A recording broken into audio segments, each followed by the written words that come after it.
रहीम। पाकिस्तान के अंदर पौधों को गोद लेना ये हम मुतारफ़ करवा रहे हैं।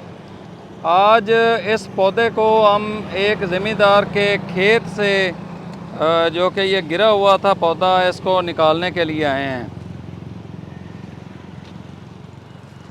ये देखें, ये पौधा है। अभी ये धान की फसल उनकी तैयार है, वो इन सारे पौधों को काट रहे थे, तो बड़ी मुश्किल से इस पौधे को हमने बचाया है।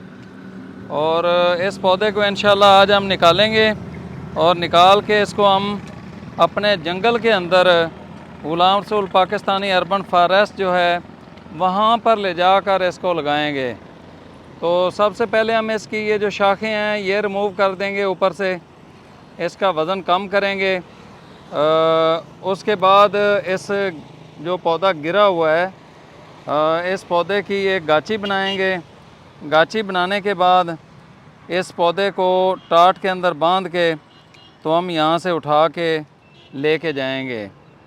और हमारे ये जो दरख्त हैं ये ज़िंदगी हैं, इनकी वजह से हम और हमारे बच्चे उन्हें ज़िंदगी मिलेगी। तो इनको हमने ज़ाया नहीं करना है, काट के फेंकना नहीं है, जलाने के लिए नहीं है इस तरह वो उठा के ले जाना, बल्कि हम जो पौधे किसी जगह पर कोई इमारत बन रही होती है या कोई पौधा किसी भी वजह से निकालना पड़ जाता है तो हम उसको गोद ले लेते हैं और गोद लेने के बाद उसको हम अपने जंगल के अंदर लगा के दोबारा ज़िंदगी देने की कोशिश करते हैं। क्योंकि आज अगर हम इन्हें ज़िंदगी देंगे तो ये आने वाली हमारी नस्लों को ऑक्सीजन देकर, अच्छा माहौल देकर, ठंडक देकर ये हमारे बच्चों को ज़िंदगी देंगे।